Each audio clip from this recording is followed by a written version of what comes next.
Around the year 1000, Latin Christian Europe was a backward region compared with the Islamic world.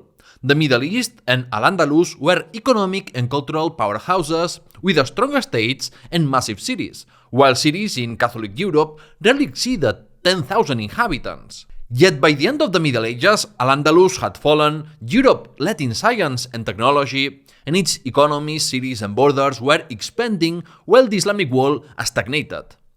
What happened in between? How did this once marginal region become the world's center? I'm David Cott, host of New History of Spain, and today I will try to answer one of the most important questions in world history. Why did Christian feudal Europe triumph over the Islamic world? Many explanations have been proposed: religious, institutional, military, economic, and climatic. And in this episode, I will examine the main ones to see which best explains the outcome. What's clear to me is that the roots of Europe's rise must be sought in the Middle Ages, not in the later Industrial Age when European supremacy became obvious. The Great Divergence was the culmination of a process that began in the mid-11th century, since it cannot be a coincidence that, at the time, the Mediterranean increasingly came under Christian control, Toledo and Sicily were conquered, and the Crusades began. From around 1050, the balance of power between Christians and Muslims shifted. Europe's population and agriculture grew, forests became farmland, cities and trade flourished, and Christian settlers expanded into Central and Eastern Europe, Al-Andalus, and the Eastern Mediterranean. Feudal Europe displayed a dynamism absent in a stagnant Islamic world. Let's now explore why this happened. Let's start by briefly reviewing some of the explanations coined by white supremacists.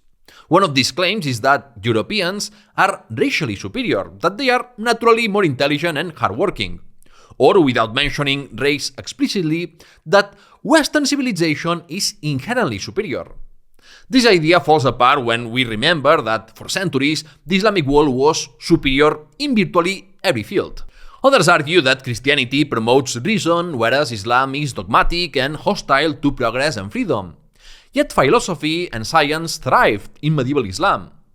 Muslims not only inherited and preserved the knowledge of Greco-Roman and Persian antiquity, which later returned to Europe through translations, but also made original contributions themselves. There were always tensions between faith and reason, with alternating periods of intellectual openness and regression, both in Christian and Muslim lands. Europe is in no position to give lessons on progress or tolerance, given the existence of several inquisitions and the persecution and expulsion of religious minorities across the continent. It was secularization and the weakening of religious authority, especially in Protestant regions, that later removed obstacles to scientific progress. Nor can we say Islam was uniquely violent or limiting in terms of economic development and human capital formation. Christian nations went on to conquer nearly the entire world, and Catholicism also banned usury and restricted women's roles. Certain Islamic social practices did hinder economic and institutional development, as we will explore later, but religion alone doesn't explain the divergence. One of the most serious studies on today's topic comes from a 2013 article by Lisa Blades and Eric Cheney. Using empirical data and statistical analysis, they found that in the 8th century, Christian and Muslim monarchs ruled for similar spans. But around the year 800, a divergence began to emerge due to the introduction of feudal institutions in the Carolingian Empire. By 900, average reigns were about 15 years in both worlds. Between 1000 and 1200, Muslim averages stayed between 12 and 15 years, while Christian reigns lengthened to 17 to 20 years. Between 1300 and 1500, Muslim reigns shrank to 10 to 13 years, while Christian rulers averaged over 20. Feudal Europe achieved greater political stability and ruler longevity. This didn't happen by magic. The fall of the Western Roman Empire destroyed a centralized, tax-based state. Lacking resources for standing armies, kings relied on a landowning aristocracy for military support. Dependence on local elites forced rulers to share power and create mechanisms for negotiation, courts and assemblies, precursors to parliaments. That placed checks on monarchs, and ensured more impersonal and predictable governance. Local institutions also appeared that allowed limited citizen participation, while in the Islamic world, municipalities didn't have their own legal personality. Christian rulers weren't inherently more democratic. In fact, they made their power more authoritarian whenever they could, but structural limits restrained them. In contrast to this feudal model, the power of sultans was absolute because they ruled a strong, centralized states with ample tax revenue. This allowed them to maintain standing armies of slaves and foreign mercenaries loyal only to the ruler, rather than soldiers with multiple allegiances that could clash. Examples include the Turkish troops of the Abbasids, the Mamluks of Egypt, the Janissaries of the Ottomans, and the Saqaliba and Berber soldiers in Al-Andalus. Not depending on loyal nobles to provide them with soldiers allowed Islamic rulers to raise taxes unilaterally, since neither the wealthy nor commoners had institutional means to negotiate and channel their discontent. But this form of government also bred palace conspiracies and coups. The reliance on foreign soldiers and bureaucrats created a deep social disconnect between rulers and ruled.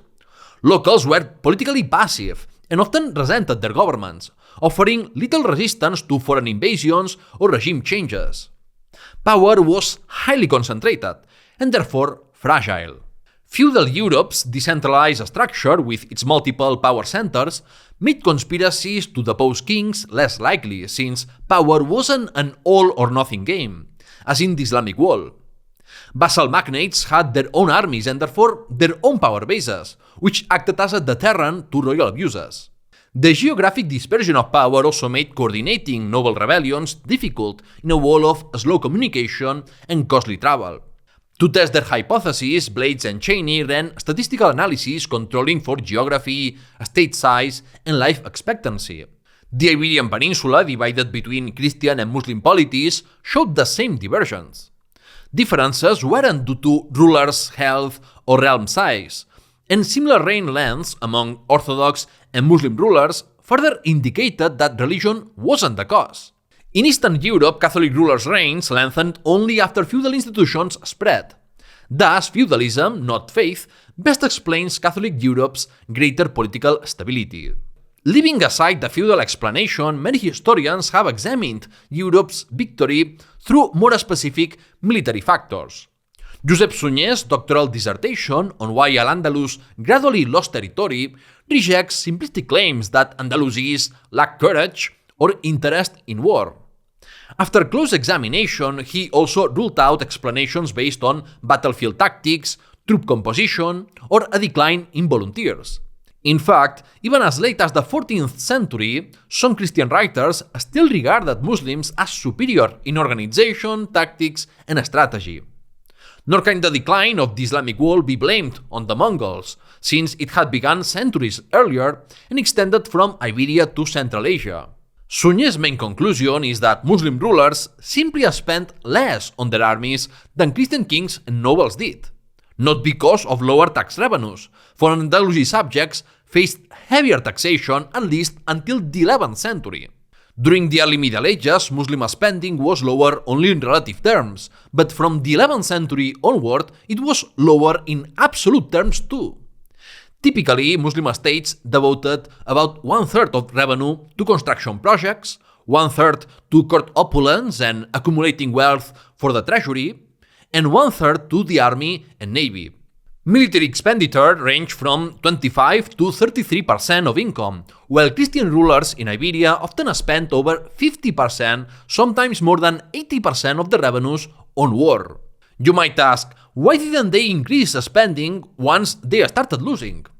But the truth is that in Islamic political culture, the ideal ruler, modeled after the early caliphs, was a centralized monarch without feudal lords, unlike Europe's militarized aristocracies.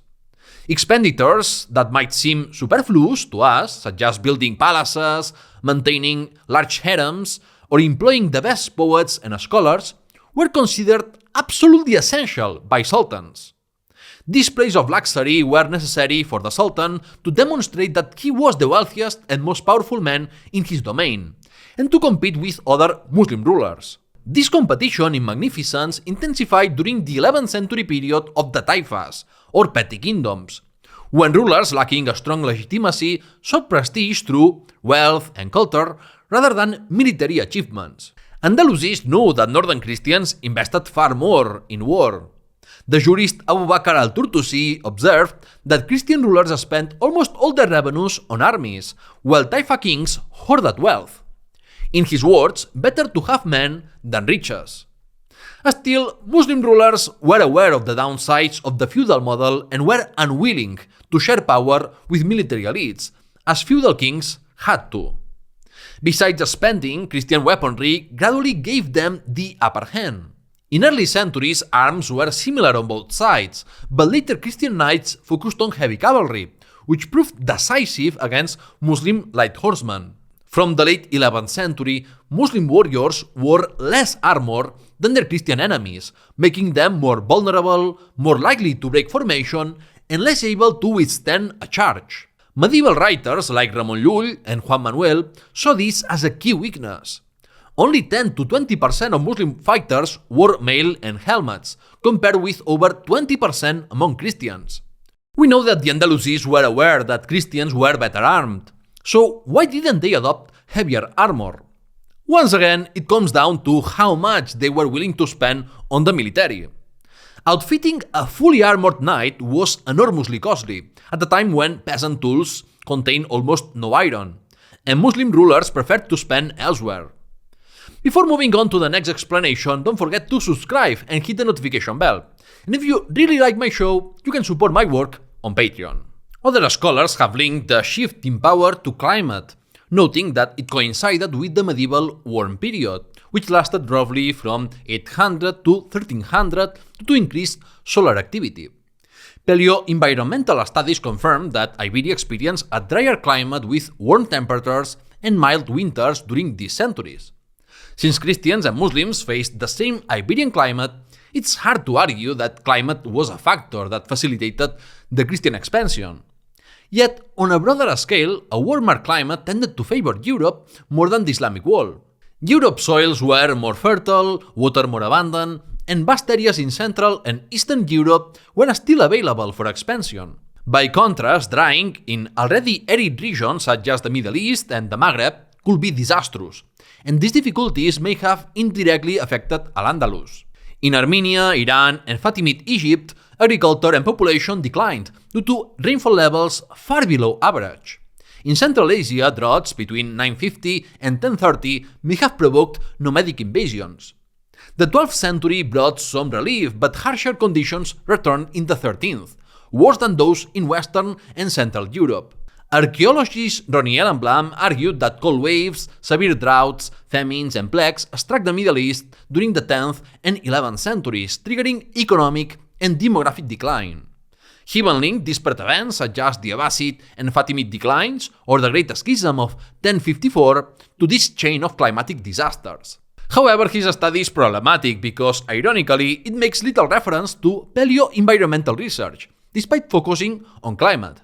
And his hypothesis relies heavily on narrative sources whose authors tended to exaggerate and were not climatologists. Moreover, droughts and famines had occurred in earlier times without bringing down states. Feudal Europe also suffered major catastrophes that did not halt its rise. In the end, reducing everything to a single explanation is a temptation unlikely to be correct in the complex world we live in.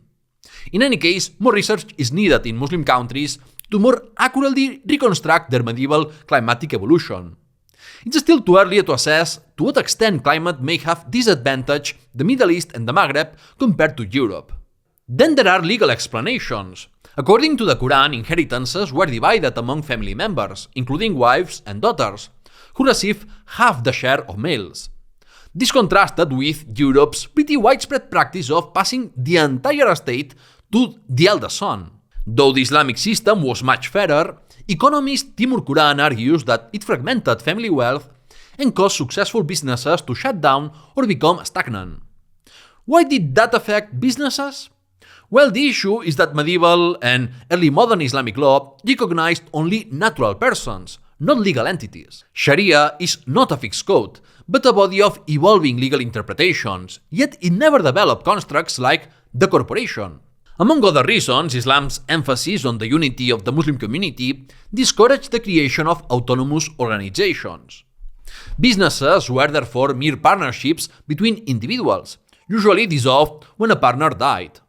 Combined with relatively egalitarian inheritance, this prevented the formation of durable enterprises and limited economic development, especially during the period when capitalism was taking shape in Europe. To avoid constant division of property, merchants preferred small, short-term partnerships. This discouraged the development of sophisticated accounting, large firms, or long-term investment, and made capital accumulation difficult. Commerce depended on personal trust, and the effective enforcement of the ban on usury meant that banking and credit systems never fully developed. Only in the 19th century, under European colonial influence, did Muslim countries adopt the concept of impersonal private companies. Before that, successful business owners and merchants preferred to invest in urban and agricultural property rather than expand their firms. One legal device used to preserve family wealth undivided was the waqf or endowment. A waqf was a donation of property made for religious, charitable, or social purposes, such as mosques, schools, or hospitals. But it could also serve private ends. Its sacred status protected assets from seizure and bypassed inheritance law. The founder could appoint themselves as manager and name a successor, employ relatives, and retain part of the income generated by the endowed property. Despite their advantages, waqfs had severe limitations. They could not be sold, divided, or merged, had to reserve a portion for charity, and had to follow the founder's instructions strictly. This rigidity prevented adaptation and innovation, which was especially bad for madrasas, the Islamic institutions most similar to universities, since they could not adapt to changing times and expand their curricula. In many cities, waqfs funded more social services than anything comparable in feudal Europe, reducing the burden on the state. Yet because they were tax-exempt, they also weakened state finances. Their charitable purpose fostered conservative management and discouraged risk-taking or profit-oriented innovation, weaknesses that became increasingly evident in the modern era. Before assessing which theory is most convincing, let's briefly review other complementary ideas. Historian Jared Rabin argues that Islamic religious elites had far more political weight than their Christian counterparts. From the 11th century onward, political crises allowed the ulema, Islamic scholars of theology and law, to gain influence as guardians of a weak civil society. They legitimized rulers, restored order, and even founded dynasties, as in the taifas of Seville and Córdoba. Over time, more ulema were employed by the state, reinforcing their authority and enabling a strict enforcement of the ban on interest-bearing loans. This hindered both scientific and financial innovation. By contrast, in early modern Europe, the printing press undermined church authority and enabled the Reformation, pushing rulers, especially in Protestant countries, to rely on business-oriented elites rather than religious ones. In Catholic and Muslim lands, by contrast, the clergy retained more power. These religious and intellectual differences widened the economic and political gap between Europe and the Islamic world, but do not really explain the earlier medieval diversions. Another explanation connects economics and geography. The Middle East and Central Asia long depended on the Silk Road and had little incentive to seek maritime alternatives. But as the overland routes declined in profitability, European merchants, blocked from Asian goods by Muslim intermediaries, developed superior ships and navigational tools, opening sea routes to Africa, Asia, and the Americas. This fueled Europe's later supremacy, though these developments belong to the modern era. Now it's time for the conclusions. How can we explain the triumph of Christian Europe? I think the feudal, institutional, military spending, and inheritance hypotheses complement each other well. Decentralization of power, both geographically and among multiple political actors, contrasted with the authoritarian centralization of Islamic states. This fostered political stability, legal certainty, and the growth of institutions that enabled negotiation and participation. It also encouraged innovation and a stronger civil society through assemblies and guilds. Although the title of this episode refers to Christian Europe versus the Islamic world, the truth is that religion itself is less important than the political organization. Feudalism versus centralized tributary states. This also explains why the Byzantine Empire, heir to Rome's strong centralized state, declined until it fell to Islamic conquest. That feudal Europe prevailed does not mean its system was more just or humane for its people. It simply proved more competitive and better positioned against the existing Islamic model. The dominance of a landowning aristocracy both limited royal power and concentrated wealth in a few hands, while high military spending diverted resources from infrastructure, social services, and culture. One might say that in the long run, feudal institutions benefited Europe, but in the long run, we are all dead, and a 12th century peasant couldn't care less about what might happen centuries later. The divergence in the balance of power that began in the 11th century did not translate into higher living standards for ordinary Europeans until much later, well into the early modern era, or even the 19th century in some regions. Another key factor that explains why Europeans went on to colonize beyond their borders was the unequal inheritance system that became widespread in the High Middle Ages. Only the eldest male heir inherited the family estate, leaving younger sons and poor men eager to seek fortune through conquest. This motivated participation in the Norman invasions of England and southern Italy, the Crusades, the English lordships in Ireland, or El Cid's conquest of Valencia. Feudal colonization replicated European institutions and social hierarchies wherever it spread. Like capitalism, expansion was inherent to feudalism due to the aristocracy's drive to acquire more land from which to extract rents, and more vassals to use in military campaigns. The result was a system that perpetuated and deepened inequality. The historical development of the Islamic world was largely the result of historical accident, that is, the outcome of contingent change of events rather than anything predetermined by Islam itself. Nothing in the Quran prescribed slave armies, the political dominance of a religious class, or the absence of corporations. Just as Christianity has taken many forms over time and space, so too has Islam. In the end, what we have discussed in this episode are hypotheses. It's not an attempt to settle the debate. A topic as important as this one will continue to inspire new theories, supported by more evidence and a stronger reasoning. So, what did you think? How do the explanations I have given compare to what you believed before listening? Which argument convinced you the most? Let me know in the comments.